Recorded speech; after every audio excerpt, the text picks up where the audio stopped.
Lost at sea, the honeymoon cruise that never ended. The ocean is endless. Once you drift too far, there's no telling where you might end up, or what might find you first. That's what happened to Mark and Lisa, a newlywed couple on their honeymoon cruise. They had saved for years to afford the perfect vacation. A week at sea, away from work, stress, and the noise of the real world. But by the end of their trip, they would never return home. It started on the fifth night. The Sapphire Empress was a massive cruise ship, filled with over 3,000 passengers. But that evening, as the couple walked along the top deck, the world around them felt strangely empty. No other guests, no crew, no music from the bars. Just the sound of the waves crashing against the ship. Then they saw the lifeboat. It was hanging from the side of the ship, swinging gently in the breeze. A man sat inside it, hunched over. His back was facing them. He was wearing a faded white uniform like an old sailor, his bony hands gripping the ropes. At first, they thought he was just part of the crew. "Excuse me?" Lisa called out. The man didn't move. Mark stepped closer. "Sir? Are you okay?" The man's head snapped up. His face was wrong, gray, hollow, and stretched too tight over his skull. His eyes were just black pits and his mouth opened far too wide. Lisa screamed. Then the man vanished. Something was changing. Shaken, Mark and Lisa hurried back inside. But something felt off. The lights in the hallway flickered. The carpet beneath their feet felt damp. A terrible smell filled the air, salt and decay. Then Lisa grabbed Mark's arm. "Look at the walls." The wallpaper was peeling. Water dripped from the ceiling. The once luxurious cruise ship looked old, rotting, abandoned. And then they noticed the paintings. Every hallway on the ship had framed portraits of past captains, smiling proudly in their uniforms. But now, every single captain's face had been scratched out. Their eyes were just black holes. Then the ship's speakers crackled. A voice whispered through the static. "You should not be here." The sound came from inside their room. Mark shoved open their door, but the room was no longer the cozy suite they had left. The walls were damp with mildew. The bed was covered in old, rotting sheets. The window that once overlooked the ocean was pitch black, as if there was nothing outside at all. And then, from the darkness, they saw movement. Figures. Shadowy people standing still, watching. Mark grabbed Lisa's hand. "Run." They tore through the hallways, but the ship was changing around them. The floor tilted under their feet. The once clean corridors now looked old and rusted, barnacles clinging to the walls. The lights flickered violently, and from somewhere behind them, something was following. Then, up ahead, they saw something that made them stop cold. It was the same man from the lifeboat. He stood at the end of the hallway, blocking their way. His mouth stretched open wider and wider, until it was nothing but a gaping black abyss. The next morning, the Sapphire Empress docked at port. The passengers got off, laughing, chatting, carrying their luggage.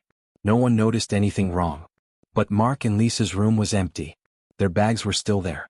Their wallets, their phones. But they were gone. No security footage showed them leaving. The cameras near the lifeboats had glitches all night. The captain insisted that no one had gone missing. But deep in the ship's logs, hidden among decades of records, there was an old file. A passenger manifest from 1963. And listed under Lost at Sea were two names. Mark and Lisa Carter. The same names. The same couple. As if they had been on this ship before. And as if they had never truly left. Story 2. Ship SOS. The Black Tide's last transmission. They say the ocean keeps secrets. Some ships don't sink, they just disappear. The Black Tide was one of them. It was a big cruise ship carrying over 600 people. One night in 2017, it left the port, and was never seen again. No one found wreckage. No one heard a distress call. It was just gone. Then, 5 years later, a cargo ship sailing through the Pacific Ocean picked up a strange SOS signal. It led them to a ship floating in the water.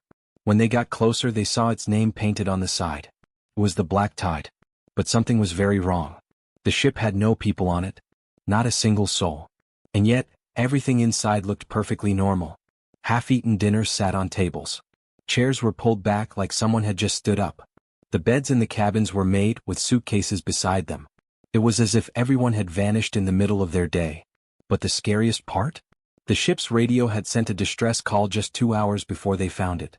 Someone, or something, was still on board. And when the rescue team stepped onto the deck, the air went completely still.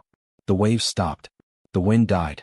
And then, somewhere deep inside the ship, a door creaked open. Everyone was just gone. The captain of the cargo ship, Hensley, sent 5 men to check out the black tide. They had flashlights, radios, and weapons just in case. As soon as they walked inside, they felt something was wrong. It was too quiet.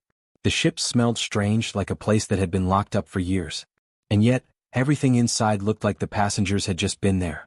In the dining hall, plates of steak and seafood sat half-eaten. The food looked old but not rotten. In the ballroom, a woman's purse lay spilled on the floor, her shoes kicked off nearby. It looked like she had been running from something. Then, the ship's radio suddenly crackled to life. A deep, scratchy voice whispered through the static. "You shouldn't be here." The men froze. The radio wasn't on before. And that voice, it sounded too close. The captain's last words. Captain Hensley and his team rushed to the control room. The distress signal had been sent from here, at 3:07 a.m. that morning. But when they looked through the captain's logbook, their hands started to shake. The last entry was terrifying.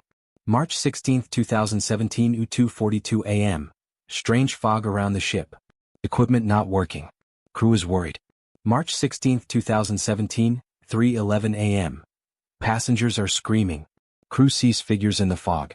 The ocean looks wrong. It's moving too fast. March 16, 2017, 3:26 a.m. I locked the door. They are outside. They have no faces. The ocean is whispering my name. March 16, 2017, 3:35 a.m. We are not alone.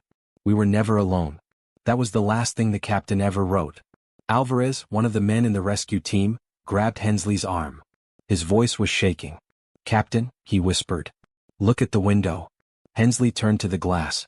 At first he just saw their reflections. 5 men standing in the dim light. But then, one of the reflections moved. It wasn't them. Something was standing behind them. Hensley spun around. Nothing was there. And then, over the ship's speakers, a voice came through. "Help us. Something took Riggs." One of the men Riggs had gone below deck to check the cabins. Suddenly his voice came through the radio. "Guys," he said. "I think I found something." There was a pause. "What is it?" Captain Hensley asked. Silence. "Riggs?" No answer. The men ran to the lower hallway where Riggs had been. But when they got there, he was gone. His radio lay on the floor, still buzzing with static. His flashlight was next to it, rolling slowly like he had dropped it mid-step. Then, a door at the end of the hallway creaked open. A shadow stepped out. It looked human, but its skin was dark and stretched too tight. Its eyes were just empty sockets. And it was wearing a crew uniform from the black tide. It tilted its head and spoke in Riggs' voice. "Hey guys, I think I found something." Alvarez screamed. The team turned and ran. The final transmission. The fog outside was thick now, wrapping around the ship like a living thing. The Crestwater Mariner was calling for them to return. Something was messing with their navigation. Hensley didn't hesitate. "Everyone get to the lifeboats. Now." They jumped into the emergency boat and pushed away. But just as they reached the water, they heard something. A sound that froze their blood. The ship's radio had turned on again. And the distress signal was playing. "Mayday. This is the black tide. Please, help us." The same message that had lured them there. Over and over, it played even as the fog swallowed the ship. And then, just like that, the black tide disappeared. But it wasn't over. The crew of the Crestwater Mariner was questioned for months. But no one believed them. Authorities searched the ocean. There was no ship. No wreckage. Nothing. But sometimes, late at night, other ships pick up a strange SOS signal. Same coordinates. Same message. "Mayday. This is the black tide. Please, help us." And if you listen closely, you might hear a second voice whispering through the static. A voice that sounds just like Riggs. Story 3. Below Deck Horror. I had never believed in ghosts. I still don't know if that's what I encountered, but I do know this. There was something on that ship that shouldn't have been there. It was supposed to be a dream vacation. A week-long cruise to the Caribbean, endless buffets, cocktails by the pool, and late nights at the casino. But from the moment I boarded, something felt off. The ship was massive, yet somehow claustrophobic. Hallways stretched too long, twisting into turns that made no sense. Cabin doors were numbered strangely, and sometimes, you'd walk past one and hear whispers, even though no one was inside. On the 3rd night, after too many drinks, I took a wrong turn trying to find my cabin. I ended up in a part of the ship I had never seen before. The carpeting was darker, the lighting dimmer. The air smelled stale, almost damp. I was about to turn around when I saw the elevator panel. There was an extra button below Deck 1. Deck 0. I frowned. That made no sense. I had looked at the ship's layout earlier that day, and Deck 1 was the lowest accessible level for passengers. Deck 0 shouldn't exist. Curiosity got the better of me. I pressed the button. The doors slid shut, and the elevator descended with a sickening lurch. The lights flickered, and for a second I thought I heard breathing, deep, raspy, right behind me. I spun around, but I was alone. When the doors opened, my stomach twisted.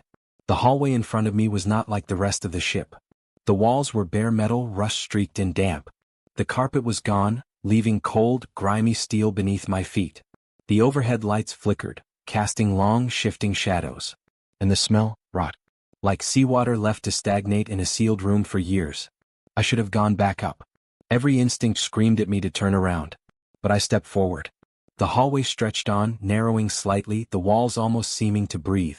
The air was thick, pressing in on me, and I could hear something, soft, almost a whisper. My name. I turned a corner and stopped. Cabins. But not like the ones above. These doors were old, peeling, their room numbers rusted and unreadable. Some were ajar, revealing darkness inside. Others had something smeared on them, something dark, dried in streaks. And then, from the end of the hall, I saw movement. A figure stepped out of one of the cabins. At first, I thought it was a crew member, until I saw its face. Or lack of one. It had no features. Just smooth, stretched skin where eyes, a nose, a mouth should be. But it was looking at me, I could feel it. My breath hitched as it took a step toward me. Then another. It moved awkwardly, jerking like a puppet pulled by invisible strings. I stumbled back, my pulse hammering, and suddenly, the whispering stopped. Silence, thick and suffocating. And then, it ran. It came at me full speed, its body twitching unnaturally. I turned and bolted, slamming into the elevator button over and over. The doors didn't open. Footsteps pounded behind me, closer, closer. At the last second, the doors slid open and I threw myself inside, slamming the button for Deck 5, any deck just away from here. The thing was inches from me, its faceless head jerking as if trying to scream, but no sound came. The doors shut just as it reached out a hand. And I was back. The elevator dinged and I staggered into the bright, crowded hallway of Deck 5. Passengers laughed, chatted, walked past me as if nothing had happened. As if I hadn't just seen something that should not exist. I turned to look at the elevator panel. Deck 0 was gone. I ran to the nearest crew member, breathless, shaking. I asked about the deck below Deck 1. She gave me a confused look. There is no Deck 0, she said. I insisted. I told her what I saw. Her face went pale. Her voice dropped to a whisper. Don't go looking for things that aren't meant to be found. Then she turned and walked away, leaving me standing there, heart pounding. I didn't sleep the rest of the trip. When I got home, I did some digging. That ship had been rebuilt from an older vessel. One that had a fire years ago. A fire that took an entire floor of passengers and crew with it. A floor that was supposed to be sealed off forever. A floor that shouldn't exist.